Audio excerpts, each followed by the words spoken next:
басқарады. Полностью ішкі жүйелердің барлығын басқарады. ішкі жүйелердің барлығын басқарады. Дұрыс па?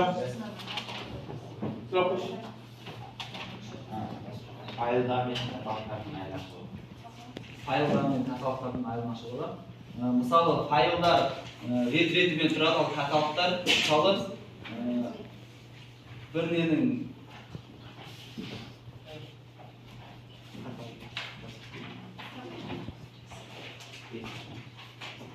Так, жарайды, мақұл. Келесі, кім сабақ айтады? Мына топтан. Салтанат. Енгізу және шығару топтары. Енгізу шығару топтарына бізге сканер жатады. Өйткені ол қағаз бетіне мәліметтерді басып шығарады және Сканер дейсіз ба? Қателеспейсіз ба? Енгізу портта ма, шығару портта ма ол? Енгізу портта ма? Ары қарай. қағаз бетіне мәліметтерді басып шығарады және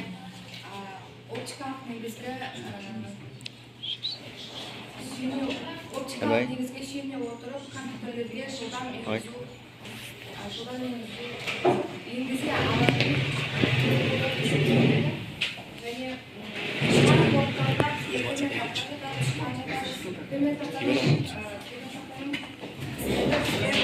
компьютердің жұмысын басқара отырып қажетті ақпараттарды шығару. Шығарған жұмысы компьютердегі негізгі енгізу құрылғыларын басып шығару. Бізде шығару порттары бізде принтерлер жатады. Принтерлер бізде мәтіндік және графикалық мәліметтердің қағазға басып шығарылуын айтамыз. Жақсы. Сұрақ қойшы. Мақсұт сұрақ қойшы. Перетақтағы не үшін қолданылады? Перетақтағы не үшін қолданылады? Так, былайша сұрақ қояйықшы. Ақпараттарды компьютерге енгізу құрылғысы қайсы? Қандай құрылғы арқылы ақпаратты компьютерге енгізе аламыз? Перетақта арқылы компьютерді енгізе аламыз. Так, перетақта негізі неше топқа бөлінеді? Иә. Төрт қандай?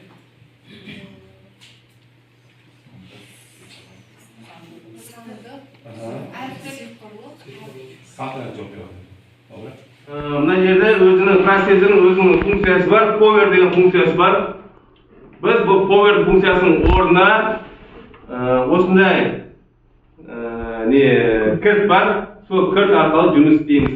Бұл кілттің қызметі электронды кілт болып, бұл тек қана өзінің кілтімен жұмыс істейді. Басқа кілт бұған түспейді.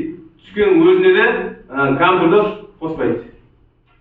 Енді біз не істейміз?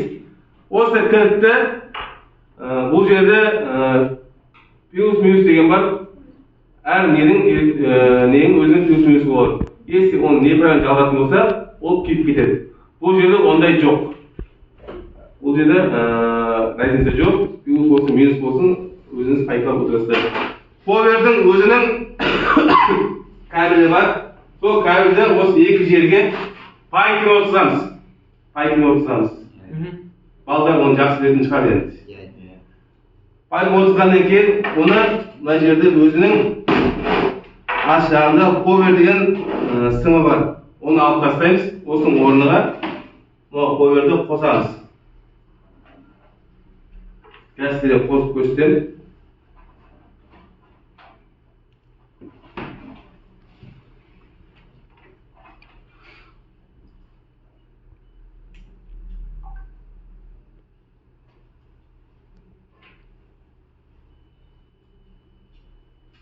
Жұмыс жасап тұр деген сөз өзі. Если бұны обратно қайттан өшетін болса, негізі өшіп керек бұл. Здесь просто можно. Ал?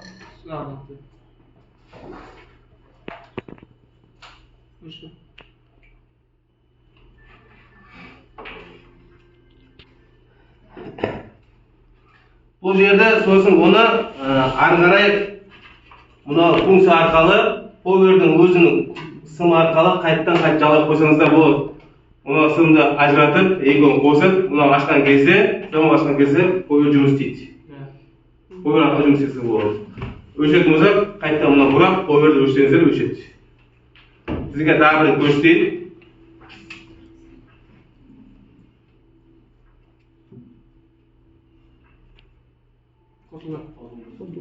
Көрдіңіздер ме қосылып тұрғанын? Түсінікті бұл иә?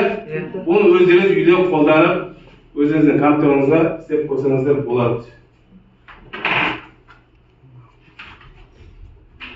Сосын бұның несі, айта кететін болсам, бұл сіздерге өздеріңіздің қауіпсіздігіңізді сақтау үшін.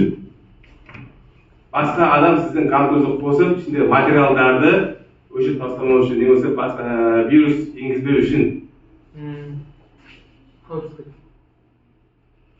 Бірақ бұл затты сіздер ноутбукқа қосамайсыздар. Тек қана процессор қосасыздар. Ноутбукқа бұл келмейді. Открыть последний деген сіздің аяқ жағында істеген жұмыстарыңызды ашып беру. Соңғы жұмыс.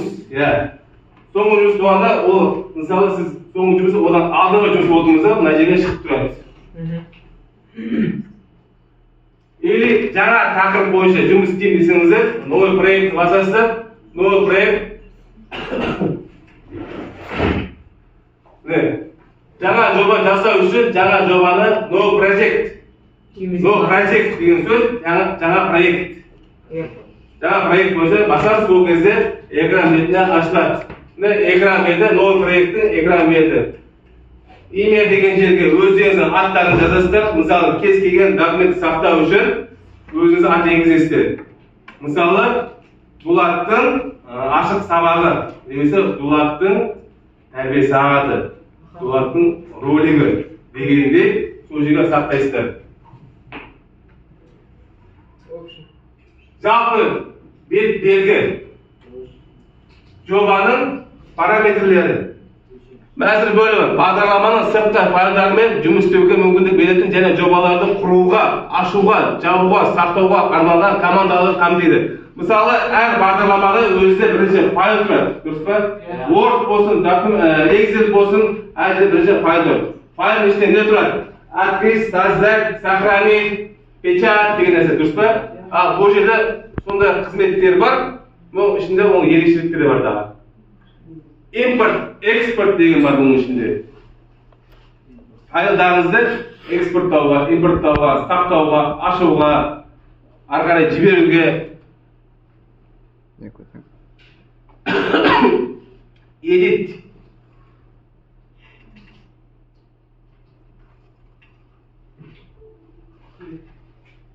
Клип. Қазіргі уақытта өндірілетін клиптің қасиеттерін өзгертуге және онымен әртүрлі әрекеттерді жасауға мүмкіндік беретін несі? Қызметтері.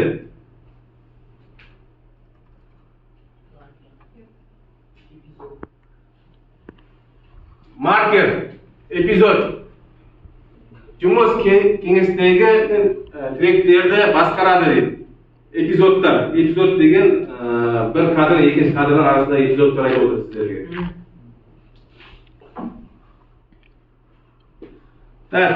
Мен сіздерге енді қазір өзім бір көрсетейін, қалай кесу керек, қалай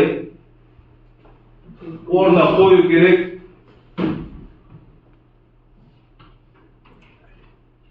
Бірінші не істейміз едік? Adobe Premiere бағдарламасын ашамыз. Бұл жерде қазір Adobe Premiere бағдарламасын ашылып тұр. Көрдіңіздер. Қазір мен мына жерге ашық деп жазып қойдым. Жаңа файл, правка, проект, клиент, файл, маркер, титр деген әрқайсының өзінің ішінде функциялары бар. Мына жерде эффект, әр видеоға өзінің эффект, немесе звуктар, эффектерін қоюға болады. И мына жерде өзіңіз қалаған видеоларыңызды қойып шығуға болады. Видео 1, видео 2, видео 3, үсті-үст қоюға болады видеоларыңызды. Звуктар сондай. Мына жерде әр видеоңызды не тұр, көз тұр, сол көзді өшіп тастаңыздар, сіздер видеоларыңыз көрінбейді көзге. Тұрады, орында тұрады. Бірақ ары қарай жұмыс істеген кезде ол сізде көздеріңізде көрінбейді. Жұмыс жоқ есебінде алынады. Қайтта қойатын болсам, ол қайтта сізден неңізде көрінеді. mına жерде мышканы екі басқан кезде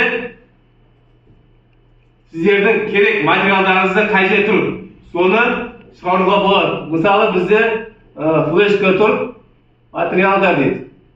Материалдарды клавиатурада жұмыс істеген негізі, пернетақпен жұмыс істеген сіздерге ыңғайлы. Бұл жерде барлық нені алу керек. Ол үшін пернетақпен аны басқан кезде барлығы алынады. Дұрыс па? Бұл жерде тағы бір айтып кететін, звуктарды кесуге болады. Қысқарту болады. Мысалы, звуккада соң қойып аламыз. Қойып, екіншіде қай жерде басқа керек ме сіздерге звук? Яғни алтын қойып наутқаныздар болады. Шуламай жұмыс істейміз.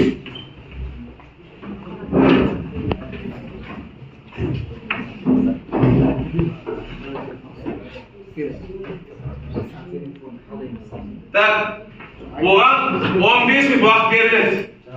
15 минут. Звукты пока керек жоқ, бірінші видеоның өзін рет-ретімен қойып алып, сосын звукты қойсын астына.